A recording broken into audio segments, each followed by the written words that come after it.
Trevor the traction engine was enjoying his work in the vicarage orchard, birds were singing and apples were ripening on the trees. It was a lovely day. "Hello, Trevor," said James. "You look as bright and cheerful as my red paint." "Oh, I am," replied Trevor. "What's that noise?" "It's the bees," laughed Trevor. "They're all in these boxy things called beehives. I'm taking them to the station. The vicar says his bees make good honey, and he's giving some of them to his friends." Just then, Boko, the diesel engine, hummed in. "Take care, you two. Don't make the bees angry. They might sting you." James didn't like being told what to do by a diesel, and he buzzed away. "Goodbye, Trevor," called Boko, and set off to see Duck at the next station.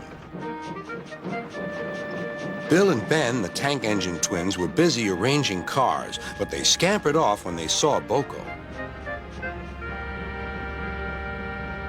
"I remember the first time I met those two," laughed Boko. "They nearly made my eyes pop out. Edward soon put a stop to their games." "Edward is the only one who can keep Bill and Ben in order," chuckled Duck. "I sometimes call them the bees."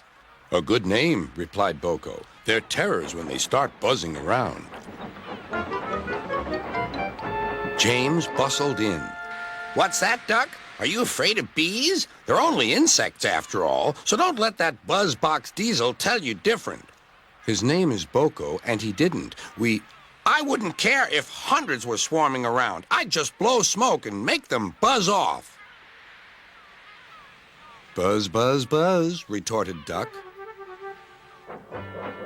The next morning, James arrived at the station to collect his coaches. The passengers were excited and keen to get on board. The platform was crowded, and the porter was in a hurry. "Mind your backs," he shouted.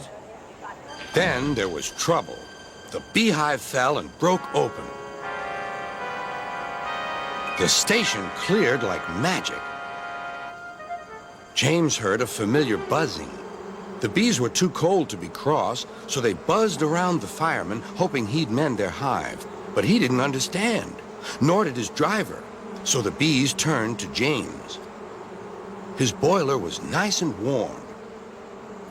"Buzz off," hissed James. One bee burnt his foot. "Ooh, ah, ah, ooh." The bee thought James had burnt him on purpose.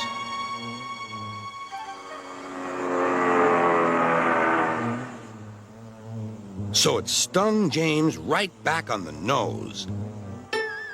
"Eee!" whistled James. He had had enough. So had his fireman and driver. They didn't notice till too late that they had left all their coaches behind. They tried everything to get rid of the bees. First, they spun on the turntable, but to no avail.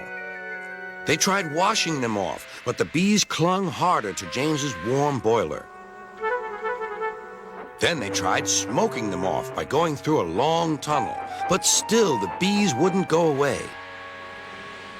"It's no good, James," said his driver. "We'll just have to go back to the orchard and fetch another hive." James's reply was drowned by the sound of buzzing. The vicar was waiting anxiously for James. When he arrived, the bees swarmed straight into their new home. "Come on, James," said his driver. "What you need now is a good hose down." Later that evening, James was resting in the shed when the vicar came to see him. "Thank you for saving my bees," he said. "It's a pity it's not Christmas. Then we could call you James the Red-Nosed Engine." Everyone laughed, even James. But instead, they decided to call James the Bee's Knees, which means they thought he was more useful than ever.